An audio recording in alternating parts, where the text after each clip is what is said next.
Plaisir de vous accueillir pour la dernière conférence de la journée. Il nous restera ensuite un moment de travail ensemble, puis un moment de table ronde, échange avec les différents intervenants. Mireille Sifali, à qui je vais donner la parole, et qui a pris avec elle quelques-uns de ses derniers ouvrages. Si jamais ça comptait quelqu'un, on mettra une table au lieu de l'apéritif. Bien, je vous remercie. Il n'y aura pas de PowerPoint. Donc je vais vous demander une écoute sans avoir de l'écrit sous les yeux. Alors, c'est vrai que je suis un peu extérieure à votre milieu puisque je ne suis ni de l'ANME, ni spécialiste de l'évaluation, ni celle des robots. Donc on peut se demander ce que je viens faire là.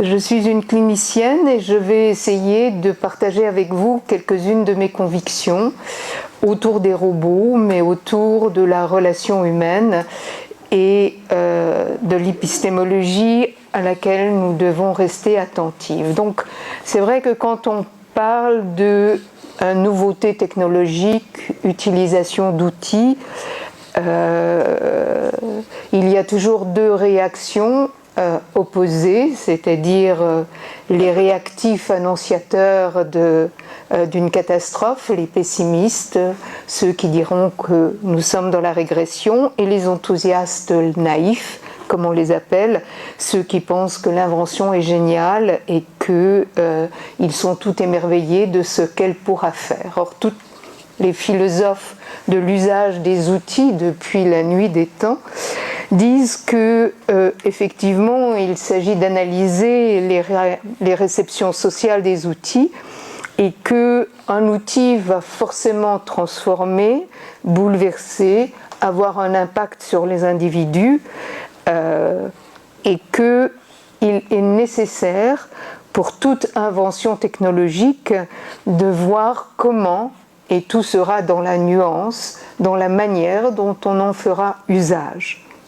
Donc ce n'est pas l'outil en tant que tel, et c'est vrai que quand on regarde comment la réception de la radio, la réception du train, la réception des outils technologiques a été prise, il y a toujours cette tension entre les enthousiastes et ceux qui prédisent la fin d'une civilisation. Mais ça nous donne une responsabilité. Et nous savons que si vous allez introduire des outils technologiques à l'intérieur de la classe, eh bien vous allez réveiller ce débat chez les enseignants, chez ceux qui sont réactifs et ceux qui sont enthousiastes. Alors où est-ce que je me situe moi ? Évidemment pas dans ces deux extrêmes, ni enthousiaste, ni réactive, mais attentive, inquiète, et j'aimerais partager avec vous un certain nombre de mes questions au niveau de l'éthique, mais au niveau aussi d'une préservation de l'humanisation des rapports de l'apprentissage. Donc, de toute façon, il y a un leurre, un outil rationnel n'enlève jamais la relation qu'un humain a à cet outil, c'est-à-dire qu'on est toujours en relation avec un extérieur et que cette relation est faite d'affect, que l'outil prend place dans une économie psychique, qu'il n'est jamais extérieur et qu'on n'est jamais dans une distance faite d'indifférence. Donc l'outil technologique rationnel n'enlève pas tout ce qu'il y a autour de l'outil, c'est-à-dire tout ce qui est du relationnel et de l'affect. L'autre chose, c'est que l'outil en tant que tel n'est ni bon ni mauvais. Il va avoir des conséquences bénéfiques dans certaines situations et des conséquences maléfiques dans d'autres situations. Donc il nous revient de comprendre, de penser l'outil et son usage et sa transmission. Nous n'échapperons pas à penser localement l'outil et de voir les conséquences que cet outil fait sur les autres et sur soi-même. L'autre chose, c'est qu'un outil et la manière dont on se rapporte à cet outil révèle notre intériorité, c'est-à-dire révèle notre ethnique, révèle ce que nous faisons porter à l'outil, ce que nous espérons de l'outil, ce que l'outil nous protège, ce que l'outil nous permet de fuir, et que donc là non plus l'outil le plus rationnel ne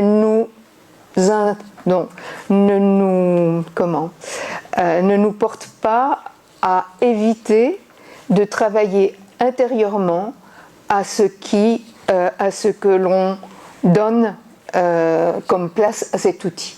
Sinon, l'outil, nous le savons, peut provoquer des dépendances, des addictions, comme tout autre outil extérieur. Donc, je ne suis ni spécialiste des robots, ni spécialiste de l'évaluation, donc je ne vais pas m'appuyer sur des expériences comme vous avez pu vous appuyer tout au long de la journée, mais j'ai travaillé avec des professionnels et dans la formation, et effectivement j'ai des convictions de clinicienne, c'est-à-dire que jusqu'à aujourd'hui, on apprend, on pense, on guérit, on grandit, on dépasse une difficulté dans une relation humaine. Et que l'affect n'est pas le cognitif et que le travail d'intériorité est à préserver. Ça, c'est mes convictions. Mes convictions aussi dans une société, et je crois que quand on fait usage d'un outil, il est nécessaire d'avoir une lucidité sociale, c'est-à-dire dans quelle société nous sommes et comment nous participons ou pas au processus d'aliénation que cette société met en place. Or, la technologie, nous allons le voir, peut participer à de nouveaux processus d'aliénation, c'est-à-dire des attaques à la pensée, des attaques au temps, des attaques à l'individualité, des attaques à la singularité. Et donc, il s'agit de ne pas être naïf. Apporter un robot dans une classe n'est pas sans reprendre certaines pressions sociales, et j'aimerais vous en parler un peu. Donc, je suis une clinicienne qui articule toujours psychique et social, et non pas qui croit qu'on peut simplement faire une intériorité qui ne serait pas en lien avec une construction sociale, puisque notre psychisme et le psychisme de ceux que l'on rencontre aujourd'hui sont une construction sociale. Alors, j'ai lu, parce que Christophe m'a envoyé dans le train les questions que vous vous êtes posées tout au long de la journée. Je m'excuse parce que je n'ai pas pu être là ce matin. Je ne vais pas y répondre, je vais apporter ma pierre à votre réflexion, et je pense que nous allons faire rencontre sur certains éléments et pas sur d'autres. Alors je me suis dit, qu'apporte un robot pour évaluer, que ce soit un robot, un logiciel, une machine, où on entre des données faites par un élève et il ressort des résultats. Quelles sont les convictions qui sont autour de cela? Et la première, c'est effectivement, et je l'ai lu pour vous, l'objectivité. La machine est objective, l'humain est subjectif, la machine n'oubliera pas d'erreur, l'humain peut être partial, la machine sera impartiale, et argument au top, une machine c'est scientifique, et si j'utilise la machine, je suis du beau côté de la science, c'est-à-dire de la certitude. Un humain ça triche, un humain ça transgresse, un humain a ses cécités, la machine sera dans l'objectivité. Alors, je pense que vous l'avez déjà travaillé. La machine est objective par rapport au programme que l'on a mis dedans, mais celui qui a mis le programme est tout aussi subjectif qu'un humain tout simple. Donc la machine sera objective par rapport au programme, mais elle viendra très rapidement obsolète puisque on fera d'autres programmations, d'autres algorithmes. Donc faire passer l'usage du robot par le fait que nous serons dans l'objectivité est, je pense, un mauvais biais. La subjectivité, alors ça c'est disons mes convictions de clinicienne, ne se gomme pas, et même celui qui utilisera un robot devra parler les résultats, devra transmettre les résultats, devra interpréter les résultats, et là il devra adresser, parler, accompagner celui qui sera mis devant les résultats, et donc à ce moment-là toute sa subjectivité interviendra comme s'il n'y avait pas le robot. Pour moi, effectivement, être dans ce que j'ai appelé des métiers de la relation ou des métiers humains demanderait à chaque professionnel d'entendre sa subjectivité, d'entendre où il est, d'entendre comment il parle, avec quel ton, d'entendre ce que ses paroles font à l'autre. Et donc, il est impératif, effectivement, de ne pas, opposer objectivité, scientificité à subjectivité, psychologie et clinique. Et aujourd'hui, je pique des colères très fortes, de plus en plus, quand j'entends qu'une chose va prendre la place d'une autre. Je pense qu'il nous faut articuler, et qu'un robot, pourquoi pas, dans telle ou telle circonstance, et on va voir, mais il ne nous délivre pas de notre responsabilité humaine de transmission, de reconnaissance, de sourire, de corporéité vis-à-vis de l'autre ou d'un groupe avec lequel nous sommes en lien. Donc, attention à comment, si on veut vendre le robot chez les enseignants, nous allons faire et comment nous allons non pas vendre le robot pour enlever des certitudes, enfin pour donner des certitudes à l'enseignant, mais que nous allons faire l'éthique de l'usage de ce robot qui ne prendra ni la place de l'enseignant, du moins je l'espère, ni ne résoudra tous les problèmes. Alors on pourra dire une chose encore, mais la machine, elle sera incontestable. Le résultat sera incontestable par celui qui le reçoit, puisque c'est la machine qui a très objectivement lu les données et donné les résultats. Alors, pour celui qui le reçoit, dans cette pseudo-objectivité-là, comment peut-il réagir? Quand c'est un enseignant qui donne les résultats, il a encore la liberté de dire que l'autre s'est trompé, que l'autre n'a pas entendu, n'a pas compris.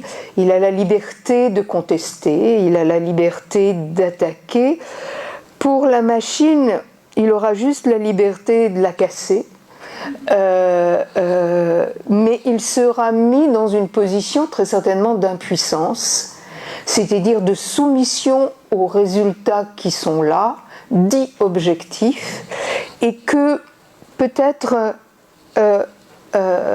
effectivement ces résultats, il faudra les humaniser, c'est-à-dire les interpréter, et ils ne seront pas incontestables. Et on peut se dire que dans l'évolution de la relation sociale à nôtre, où nous avons toujours peur d'être attaqués juridiquement parce que nous avons fait une faute, le robot sera un bouclier magnifique. On pourra dire c'est pas nous, c'est la machine. et que ça nous délivrera peut-être d'une responsabilité humaine et que l'autre ne pourra pas nous attaquer juridiquement puisque la machine a parlé. Je pense que c'est quand même une relation qui est assez perverse et qu'il nous faudra faire attention effectivement de comment humaniser les résultats et comment permettre à l'autre d'avoir sa marge de liberté pour y croire ou ne pas y croire. Troisième argument, ça nous fera gagner du temps. Corriger des copies, corriger un travail, ça prend du temps. Et si une machine pouvait faire ce travail à notre place, elle le ferait plus finement, plus objectivement, et ça nous gagnerait du temps.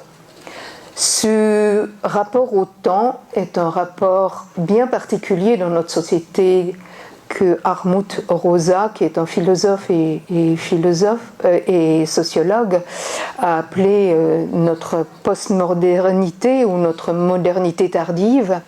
Le rapport au temps est le rapport emblématique de notre société dans lequel nous avons un certain nombre d'impératifs d'efficacité, de raccourcir le temps, d'attaque au temps long, d'attaque à tout ce qui prend du temps, de pressuriser les gens dans une suractivité.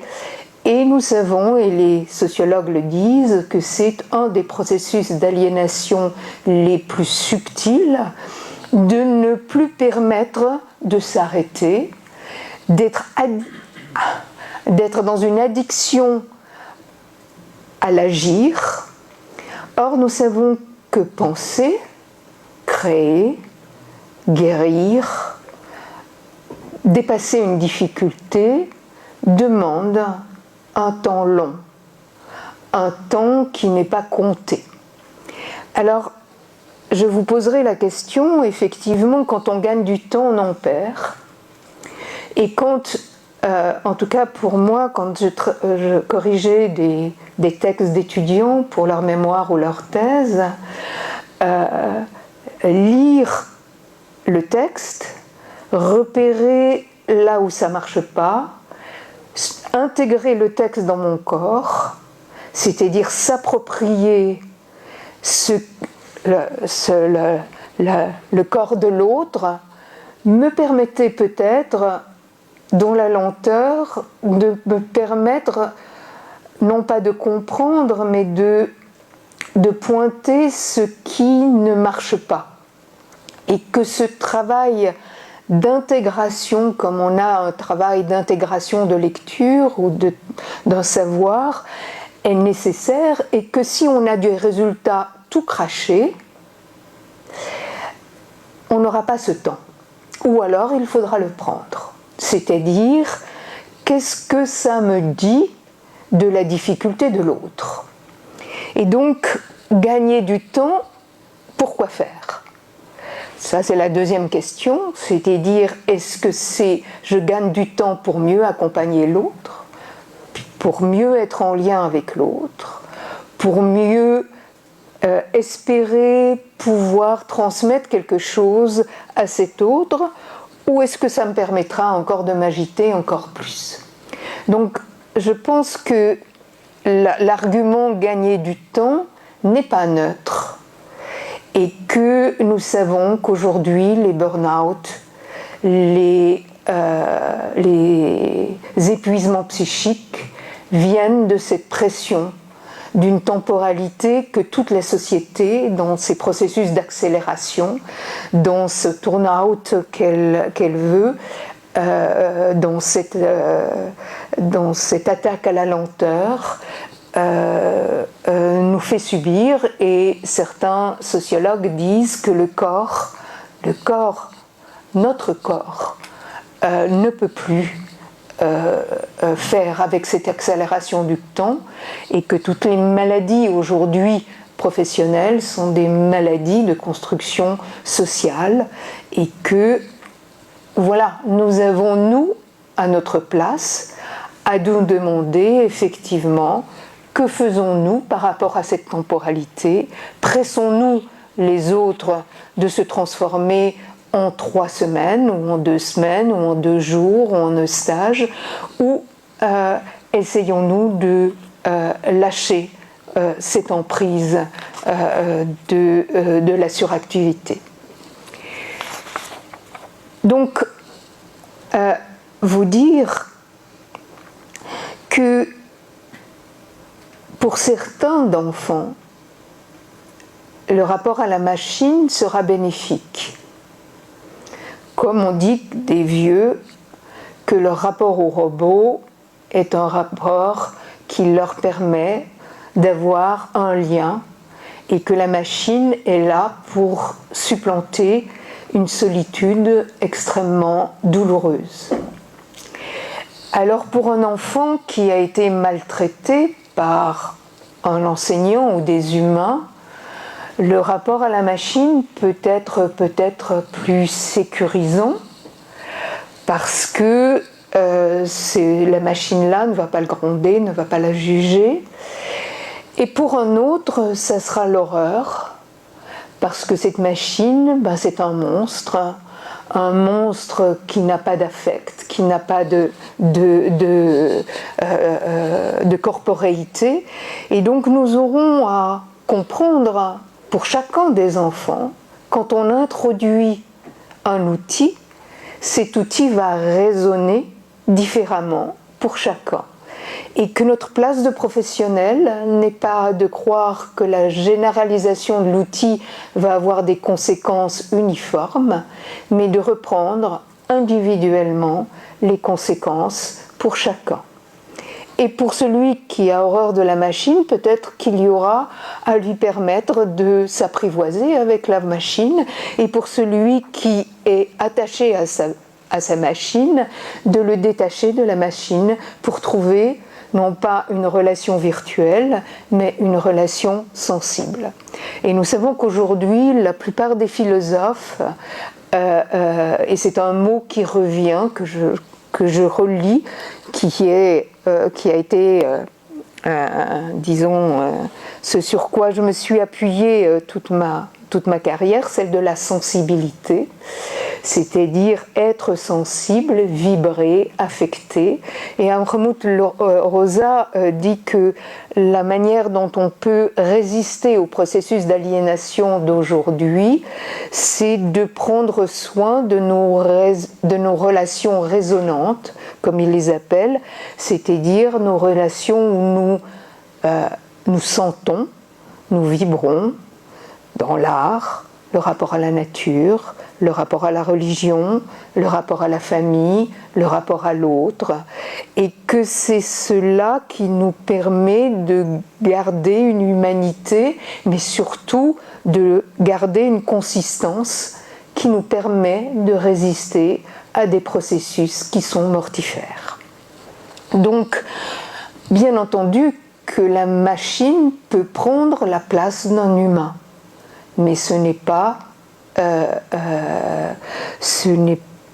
sans conséquence. Ça veut dire que les relations humaines se désertifient, que le rapport à l'autre se normativise, et je pense qu'il y a toujours cette opposition entre la science et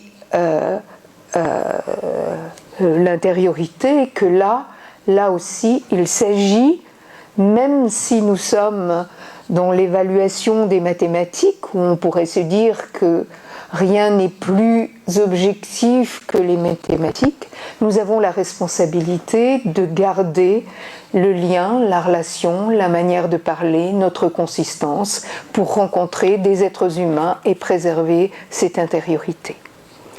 Donc, la machine n'est pas miraculeuse, et j'aimerais savoir s'il y a des machines qui peuvent apporter des remédiations. C'est-à-dire que quand on identifie une difficulté, alors si la machine est là pour voir si vous avez bien mémorisé tel vocabulaire, c'est vrai que la machine va pouvoir vous donner des exercices supplémentaires. Et que peut-être elle sera très performante à vous driller sur ces machines-là, sur cet accès à un certain vocabulaire. Mais nous savons bien que les difficultés d'apprentissage sont beaucoup plus complexes et que je ne pense pas que la machine puisse remédier à des difficultés insistantes, à des mises en échec, et qu'il nous restera toujours notre place d'humain, d'essayer de comprendre, d'essayer de saisir ce que vit l'autre pour le guider, l'accompagner, avoir des intuitions, saisir ce sur quoi il bute et sur quoi nous ne butons pas du tout, dans l'écriture d'un texte, dans une formule mathématique. Et donc il va revenir toujours à l'humain, d'observer, d'être attentif.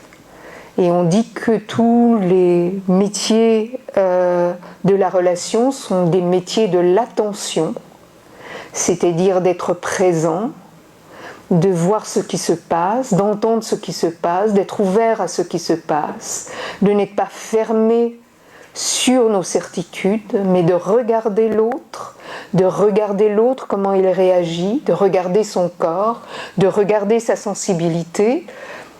Et on dira toujours que pour l'instant, peut-être qu'il y arriverait, moi je ne suis pas une spécialiste de l'intelligence artificielle, mais le robot ne crée pas. Le robot peut parler, peut répondre. Peut-il inventer? Peut-il avoir une tonalité de voix qui est adaptée à la situation? Peut-il sourire lorsqu'il y a à sourire, pleurer quand il y a à pleurer? Peut-être que nous y viendrons, pour l'instant non, c'est l'apanage de l'humain. Et je crois qu'il faut faire très attention à ce que les robots, comme disent certains écrivains qui écrivent dans le futur, ne dépassent pas l'humain et que l'humain ne devienne pas l'esclave de la machine. Donc où est l'espace de notre liberté dans l'usage de la machine? Où est notre pratique de l'attention? Où est notre capacité d'observer au long cours? Et là, c'est une question que se posent tous les métiers et aussi les médecins. Parce que les médecins ont affaire avec des images, et maintenant les neurologues nous donnent beaucoup d'images objectives. Néanmoins, là pour ceux que ça intéresse, j'ai lu un entretien avec Sylvain Missonnier dans la revue Cliopsy.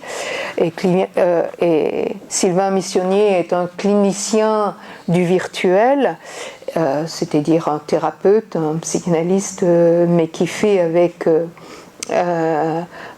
le numérique et et il racontait comment, il y a longtemps, il a travaillé avec des échographistes, donc ceux qui font des échographies, et comment il se positionnait avec cette image de l'échographie d'un fœtus, avec la possibilité de détecter une anomalie du fœtus. Et voilà ce qu'il dit. La façon dont l'échographiste se positionne par rapport à son outil permet ou non d'envisager le traitement le plus humaniste possible de cette situation redoutable. L'annonce aux parents d'une malformation de fœtus. Ce qui motivait personnellement ce qui motivait ce groupe Balint, le groupe Balint est un groupe de parole, est l'idée que tant que l'échographiste n'a pas exprimé ce que personnellement, subjectivement, il se représentait de l'exercice de l'outil, il était illusoire de penser qu'il pouvait être empathique avec les parents, et peine perdue d'imaginer avec lui de fabriquer des rituels échographiques les plus humanistes possibles, les plus ajustés possibles à l'égard des parents. Si un soignant n'a pas un espace d'extension de ses propres pulsions, de ses propres ressentis émotionnels, on ne peut pas lui demander d'accueillir ceux des autres. Alors, ça c'est une conviction de thérapeute, mais ça veut bien dire que le travail intérieur, qui n'est pas forcément thérapeutique, mais qui est notre manière d'habiter notre intériorité et d'entendre ce que nous faisons porter psychiquement pour nous-mêmes à l'outil, est un travail nécessaire si on veut humaniser, et vous le savez bien, vous qui à un moment donné ont été confrontés à une image objective d'une maladie, qu'est-ce qui a permis que vous intégriez l'annonce d'une malformation, d'une maladie? C'est bien la manière dont un médecin va reprendre avec vous ces images objectives et vous donner une perspective. Empathie et accueillir. Hospitalité et accueillir l'émotion. Alors moi je ne parle pas d'émotionnel mais de sentiments.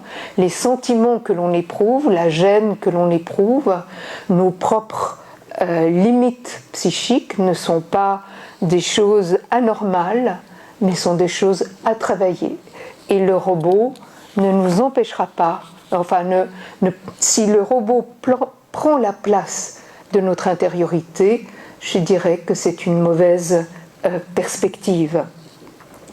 Donc, je plaide pour une articulation. Et aujourd'hui, ce que j'ai appelé la démarche clinique est attaquée de toutes parts, souvent au nom de la science, en disant que ce n'est pas scientifique. Alors, j'ai beaucoup travaillé sur l'épistémologie des sciences. Il faut faire très très attention à ce que la science ne devienne pas un totalitarisme et ne gomme pas ce qu'est la science. La science, c'est de l'intuition, c'est de la passion, c'est de l'affect, c'est de la découverte. C'est quelque chose dans une procédure qui n'a pas mis hors l'affect. Et les statistiques, les tableaux, les modèles, les procédures ne sont pas forcément de l'objectivité scientifique et il y a nécessité et urgence d'arrêter cette bataille pour faire ensemble front à ce qui va nous arriver. C'est-à-dire peut-être des catastrophes, des choses difficiles à vivre et nous avons besoin d'une solidarité entre nous et nous savons effectivement qu'entre les humains et un siècle de psychanalyse, un siècle de lutte n'a pas enlevé un iota de ce processus qui fait qu'un humain croit qu'il existe qu'en abaissant l'autre, ou en rejetant l'autre, ou en rejetant celui qui n'est pas comme lui. Et ce phénomène de rivalité qui attaque toutes les collaborations et qui fait qu'on est dans des luttes à mort, eh bien nous n'avons pas lutte à mort entre des disciplines, lutte à mort entre des degrés, enfin lutte à mort entre guillemets, mort symbolique bien entendu, mais c'est mort psychique aussi. C'est pas seulement avec celui qui est étranger, c'est à l'intérieur et à l'intérieur d'une même discipline. Qu'est-ce qui se passe dans notre société pour qu'il y ait tant d'harcèlement, tant d'usage de l'autre comme un objet, tant d'appropriation de la créativité de l'autre? Qu'est-ce qui fait que notre narcissisme a besoin d'écraser celui qui est à côté de nous pour pouvoir exister? Et je pense que l'articulation, la lutte des dits scientifiques contre tout ce qui est l'héritage de la psychanalyse a fait exactement la même chose, des luttes internes, des anathèmes. Elle a été aussi arrogante que sont arrogants maintenant certains neurologues. Nous n'avons rien appris de ce qui fait une collaboration entre des personnes pour affronter les problèmes qui sont les nôtres. Et donc, je ne suis pas contre les bourreaux, contre les robots. Je suis un peu fatiguée. Et puis, voilà. Mais c'est ce que j'ai enseigné toute ma vie. Tenons les contraires. Tenons affect et rationnel, intelligence et imagination. Et j'ai lu un très beau livre dans le train de Tim Ingold, Marcher avec les dragons, qui est un anthropologue qui fait une critique alors de la mainmise scientifique sur toutes les zones de notre existence. Il y a du quantitatif, il y a du qualitatif, et il ne faut pas réduire le qualitatif au quantitatif. Donc le quantitatif est nécessaire, il demande un traitement, mais laissons au qualitatif sa place. Et disons, œuvrons, je crois encore que nos métiers d'instruction, de transmission de savoir, sont des métiers de transmission d'humanité. Et que nous avons la responsabilité d'œuvrer contre les processus de déshumanisation que notre société met en place. Et on sait qu'il y a des processus de massification qui sont redoutables. Nous ne sommes pas dans une société totalitaire comme nous l'avons été dans le passé, mais il y a des processus totalitaires qui veulent les contrôles des intimités, et le robot et certaines technologies sont des armes magnifiques, et la médicalisation aussi, médicalisation du corps, médicalisation des difficultés, médicalisation qui pense qu'avec une pilule, nous rendons la difficulté obsolète. Tout ça, c'est effectivement des convictions qui sont les miennes, mais ça demande un travail éthique, un travail de délibération, un travail de débat, un travail d'accueil de ceux qui vont être réactifs aux robots. Ça va demander un accompagnement, et donc il nous faut utiliser avec conscience, intelligence et intuition les robots pour évaluer ou pour faire de multiples tâches. Donc voilà, je m'en tiendrai là, continuer de parler, de sentir, et de vous interroger sur les conséquences de certaines de nos pratiques. Et voilà ce que j'avais à partager avec vous aujourd'hui.